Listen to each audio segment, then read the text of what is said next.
kami sa Paris, downtown Paris, maglalakad-lakad kasi summer na ngayon. Dito sa lugar namin wala masyadong pasyalan, kunti lang, kaya paulit-ulit lang. Kaya pala sarado yung kalsada, lab, ginagawa doon.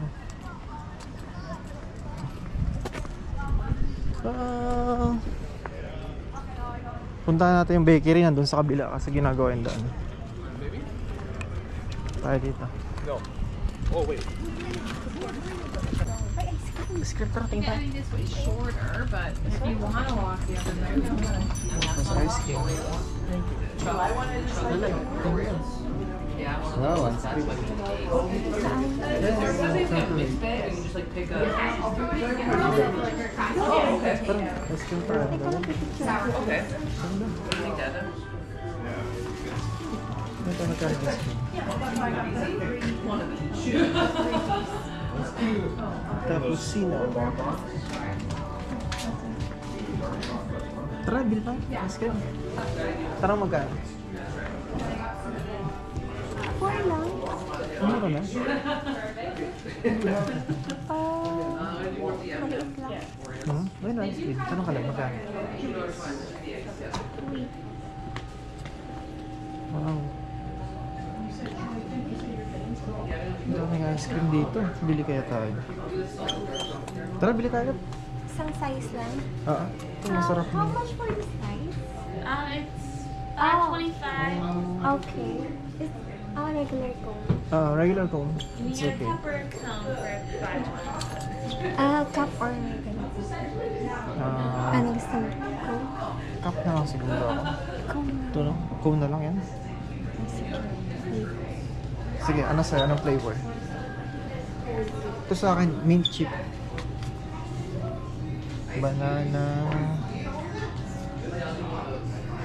Yung mint chip. Tag-isang flavor lang tayo. Na. Ay, ito na. Dark side cappuccino. One order of that by chocolate. And the pepper. Cup. Cup, please. And Ito, dark side. one dark side cappuccino. Yes. Yeah. 2 cups. Ayan natin. Magkano na lang? 5.25. 5.25. Bili tayo. Dami. Dami pala.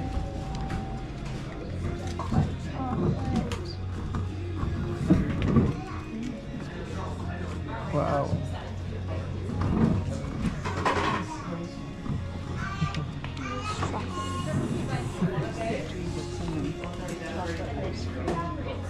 Caramel, it's got little chocolate covered. Wow. Must be 11.80.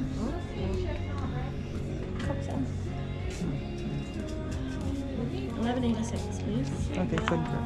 Here? Confirm. Okay.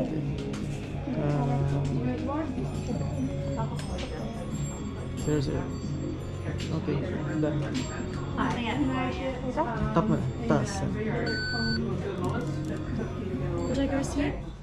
No need to worry. Have a good one. Thank you. Oh, it's overloaded. Ilagay muna sa bag mo. Ganda dito sa lugar na to. Dami ng chocolate. Habang naglalakad sa initan, kakain ng ice cream. Wow. Tara, let's go.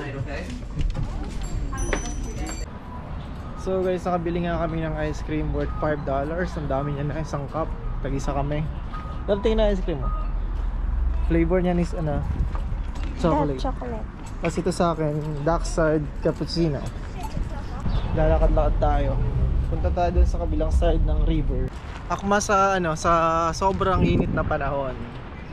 Ice cream. Sarap. Iba yung lasa ng ice cream dito. Sarap. O baka dahil summer lang. Lasang mahal. Till it's cool, just cool, into the mouth.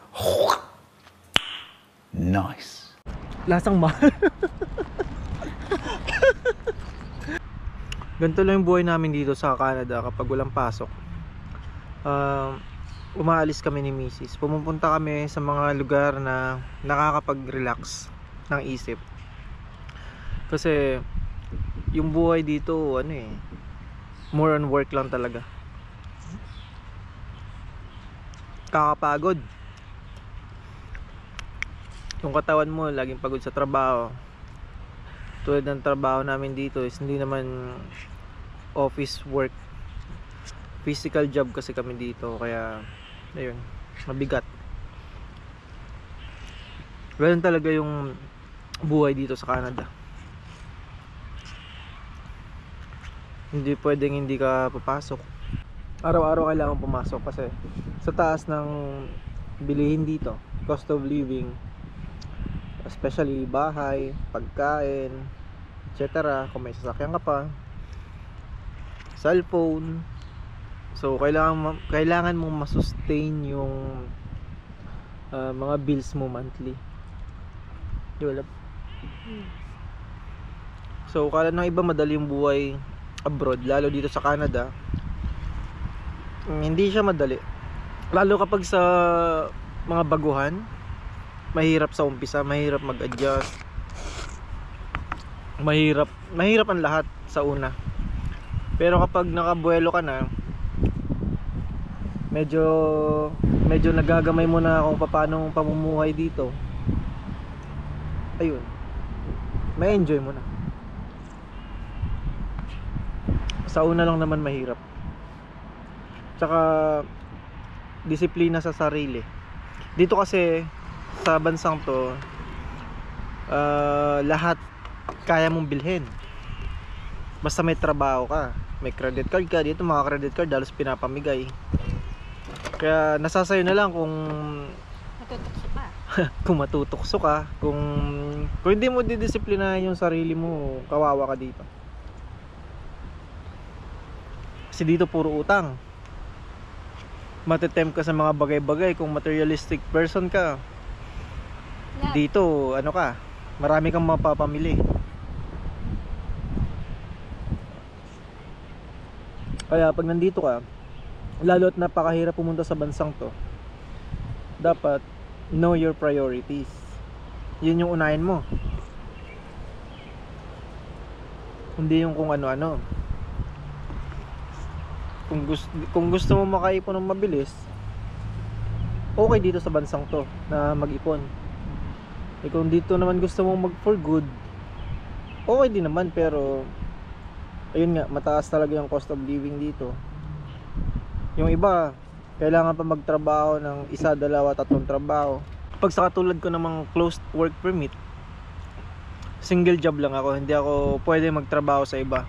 Unlike si Mrs. kasi naka open work permit siya, pwede siyang magtrabaho hanggat ilang trabaho ang gusto niya na kaya niya.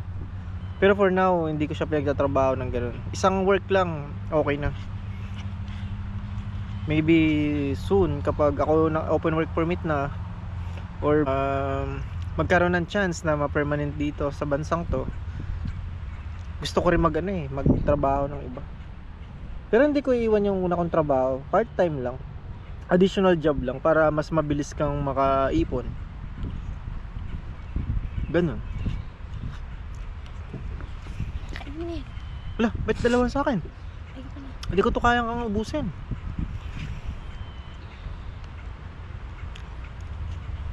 Tapos ngayon, sa mga bali-balita is mahirap nang makapunta daw dito sa Canada, which is true kasi palaging nagbabago yung mga rules dito, especially sa aming mga temporary foreign workers and students. Kami yung affected talaga dito sa Canada. Kaya bahala na, go with the flow na lang kung ano man yung kalalabasan. Kaya dapat lagi kang may plan B.